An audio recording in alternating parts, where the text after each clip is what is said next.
Hello friends, स्वागत है आपका मेरे हिंदी यूट्यूब चैनल पर। आज जो आपकी क्लास है ये सामान्य हिंदी की क्लास है, जिसके अंतर्गत मैं आज आपको क्रिया विशेषण पढ़ाने जा रही हूँ और वीडियो को एंड तक जरूर देखिएगा।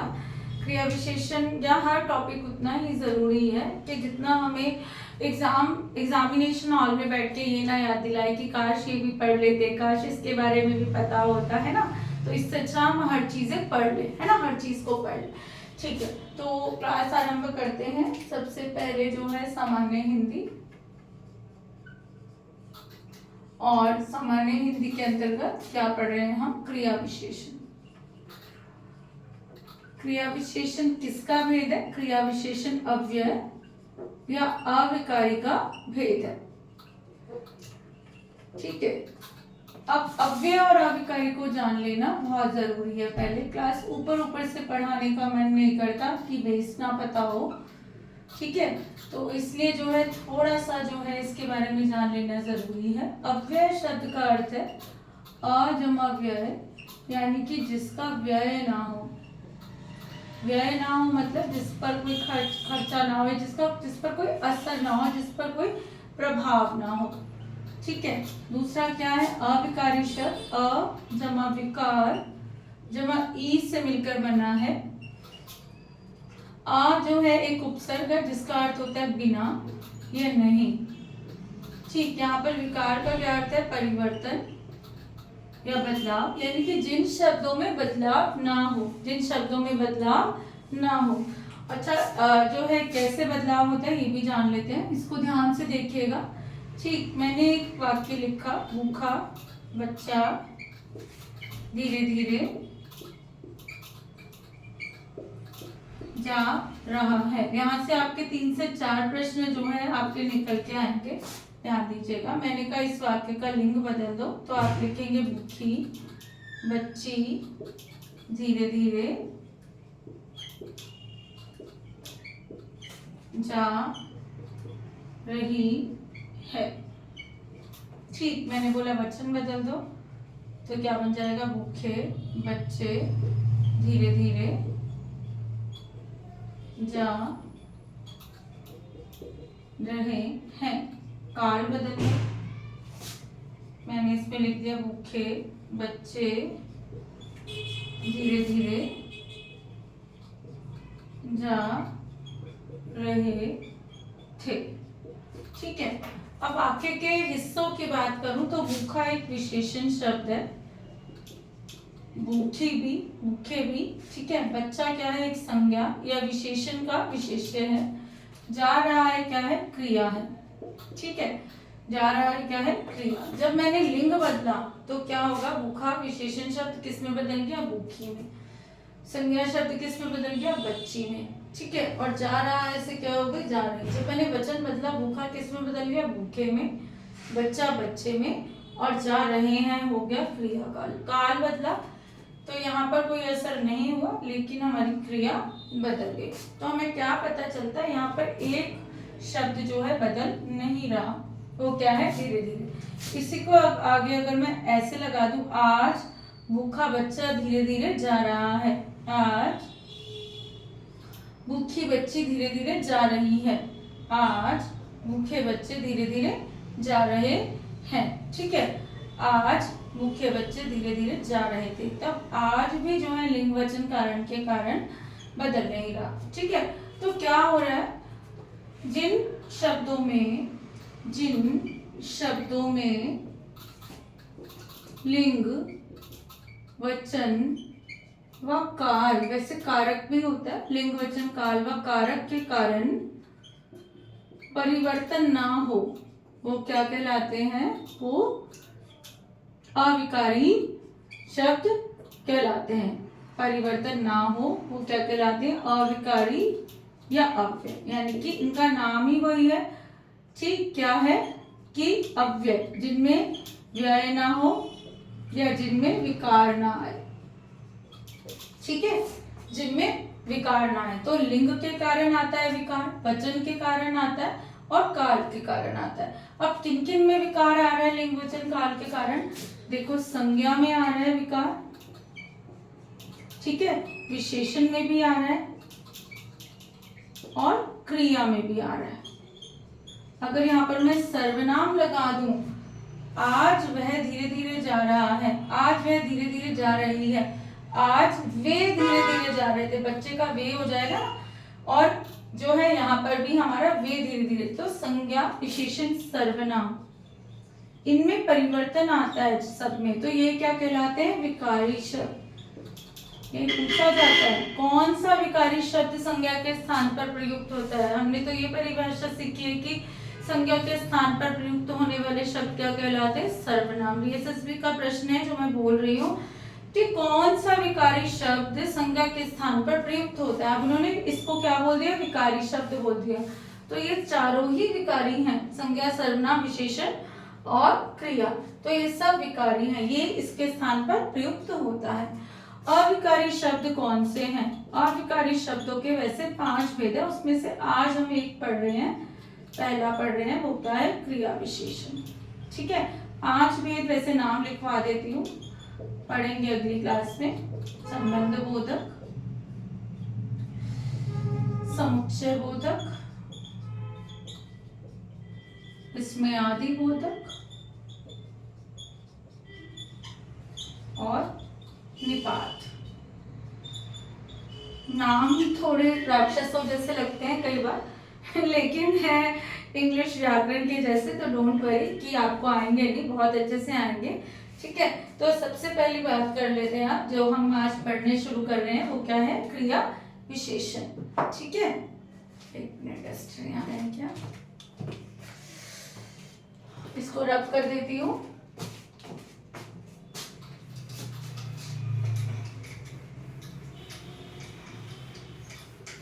क्रिया विशेषण के नाम में ही जो है इसकी परिभाषा छिपी है, अगर आपको समझ आता हो तो देखो, मैंने लिखा क्रिया विशेषण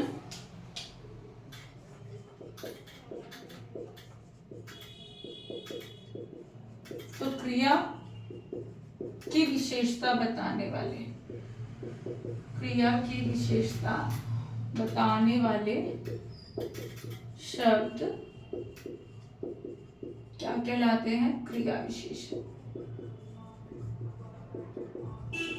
इनको इंग्लिश में क्या बोलते हैं, एडवर्ब बोलते हैं। ठीक है, एडवर्ब बोलते हैं। अब यहाँ ध्यान देते हैं, इसके 4 भेद हैं। सबसे पहले रीतिवाचक क्रिया विशेषण,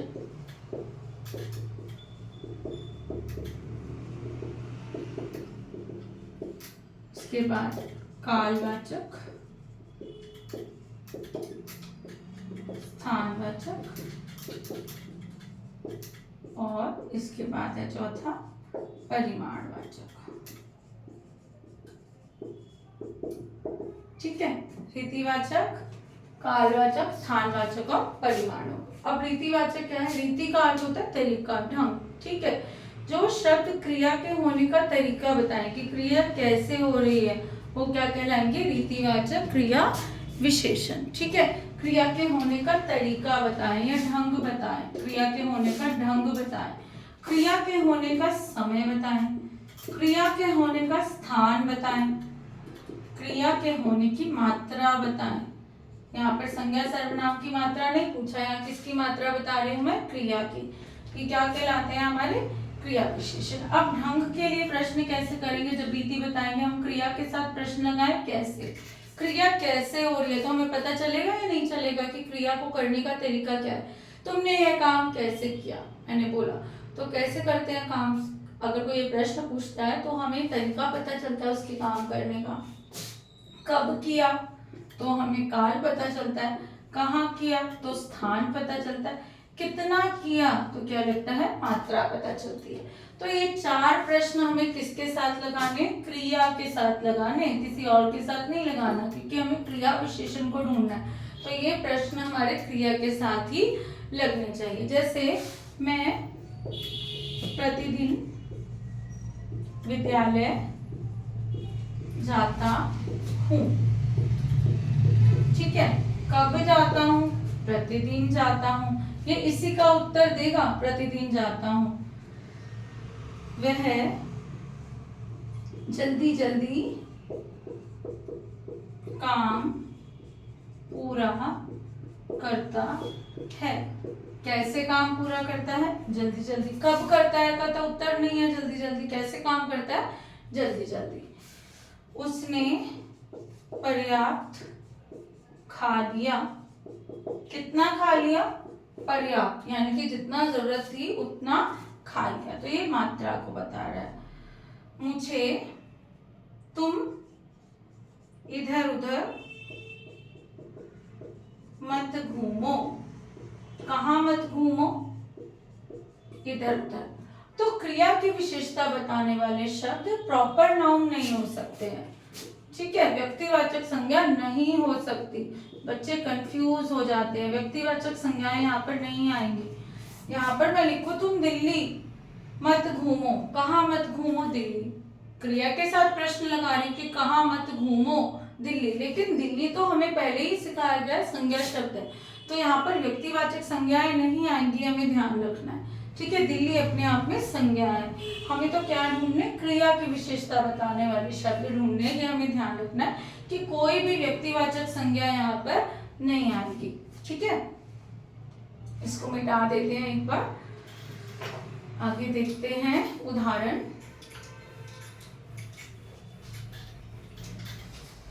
रीतिवाचक क्या बताता है? हमें तरीका बताता है। तो इसमें कैसे शब्द आते हैं हमारे सामने?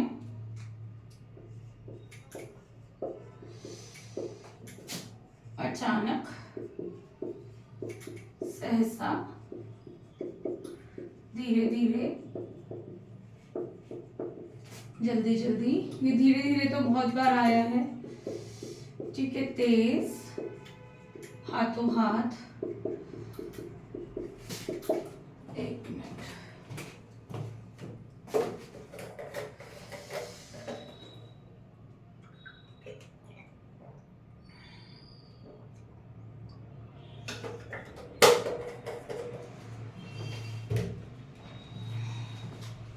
ध्यान से या ध्यान पूर्वक, शीघ्रता से, ठीक है। ऐसे कई शब्द जो है हमें किसके बारे में आएंगे? रीतिवाचक क्रिया विशेषण के बारे में आएंगे। इसके बाद आ जाते हैं कालवाचक में। कालवाचक में समय नहीं आएगा, ठीक है। कैसा समय नहीं आएगा? 4 बजे, 2 बजे, ये नहीं आएगा। कैसा समय आएगा यहाँ पर? सुबह, शाम, रात, दिन, या इनको अवधि में बदल दें, ठीक है। जैसे रात भर बारिश होती रही, दिन भर, ठीक है। हम इसको पुनरुक्त कर दें, सुबह सुबह, ऐसे लिख दें, ठीक है। तो ये सारे शब्द किसको बताएंगे? हमारे कालवाचक को बताएंगे, ठीक। इसके बाद जो तीसरा था स्थानवाचक। स्थानवाचक कैसे आएगा हमारे सामने? हमें या तो दिशा बताई जाएगी, जैसे दाएं, बाएं, इधर उधर, या स्थिति बताई जाएगी, ऊपर नीचे, ठीक है। और यहाँ, वहां, जहां, ठीक। इस तरीके से हमें क्या बताया जाएगा? स्थिति। इसके बाद आ जाते हैं परिमाणवाचक। परिमाणवाचक में क्रिया की मात्रा बताई जाएगी। परिमाणवाचक के बारे में आपको और भी चीजें समझाऊंगी, क्योंकि ये विशेषण से मिलता जुलता है। परिमाणवाचक विशेषण भी होता है और परिमाणवाचक क्रिया विशेषण भी होता है। चलो इसको पहले समझ लेते हैं, क्योंकि इसमें कंफ्यूजन होने का जो है पूरा चांस है। जब मैं परिमाणवाचक विशेषण की बात करती हूँ, तो परिमाणवाचक विशेषण किसकी विशेषता बताएगा? वो विशेषता बताएगा संज्ञा या सर्वनाम, यानी कि संज्ञा या सर्वनाम की मात्रा बताएगा। जैसे 2 लीटर पेट्रोल, ठीक है, ये किसकी मात्रा बता रहा है? पेट्रोल की। थोड़ी चीनी, किसकी मात्रा बता रहा है? चीनी की। लेकिन जैसे ही मैं लिखती हूँ थोड़ा बोलो, तनिक खा लो, भरपूर खाया, तो ये जो है यहाँ संज्ञा शब्द नहीं है, ये क्या है? हमारे क्रिया शब्द है, ठीक है, ये कैसे शब्द है हमारे? क्रिया शब्द है। और यहाँ पर क्या है? संज्ञा शब्द है। तो परिमाणवाचक विशेषण भी है और परिमाणवाचक क्रिया विशेषण भी होता है। तो यहाँ पर जब क्रिया का परिमाण बताया जाए तो परिमाणवाचक क्रिया विशेषण होगा, पीछे क्रिया लगी होगी। और संज्ञा सर्वनाम का विशेषता बताने वाले क्या कहलाएंगे? परिमाणवाचक विशेषण कहलाएंगे। तो यहाँ पर हमें कंफ्यूज नहीं होना। इनमें क्या होगा? पर्याप्त, उतना, जितना, ठीक है, कितना और भरपूर, तनिक इत्यादि। ठीक है, ये किस में होंगे? हमारे परिमाणवाचक क्रिया विशेषण में होंगे। ठीक, तो हमसे पूछा जाए अगर कि वाक्य में क्रिया विशेषण का भेद बताएं। ठीक है, वाक्य में क्रिया विशेषण का भेद बताएं। आजकल, वह यहाँ नहीं आ रहा। ठीक है, आजकल है क्योंकि समय बोधक है, यहाँ भी है, तो एक वाक्य में कई क्रिया विशेषण शब्द भी हो सकते हैं। कहाँ नहीं आ रहा? यहाँ नहीं आ रहा, तो ये हो गया स्थानवाचक क्रिया विशेषण। ठीक है, कब नहीं आ रहा? तो क्या होगा हमारा? आजकल। ठीक है, जैसे उतना खाओ जितनी जरूरत हो, तो उतना खाओ, उतना क्या है? खाने की विशेषता बता रहा है। कैसे? परिमाण, मात्रा बता रहा है क्रिया की, तो ये क्या होगा? परिमाणवाचक क्रिया विशेषण। ठीक है, वह सहसा बोल उठी। कैसे बोल उठी? सहसा, तो ये क्या होगा? ये किस में आएगा? हमारा रीतिवाचक क्रिया विशेषण। ठीक है, तो हमें याद रखना है, 4 प्रश्न याद करने हैं। कैसे? रीतिवाचक को बताता है, कितना परिमाणवाचक क्रिया विशेषण को बताता है, कहाँ स्थानवाचक को बताता है, और जो है कब कालवाचक क्रिया विशेषण को बताता है। लेकिन ये चारों प्रश्न किसके साथ लगेंगे? हमारे क्रिया शब्दों के साथ लगेंगे, हमें ये ध्यान रखना है। ठीक, क्लास अच्छी लगी हो तो प्लीज जो है चैनल को लाइक, सब्सक्राइब और शेयर जरूर कीजिएगा। उतने लाइक्स और कमेंट्स नहीं आ रहे हैं जितने आने चाहिए। होप कि जो है आप मेरा मोटिवेशन बढ़ाते रहेंगे। Thank you.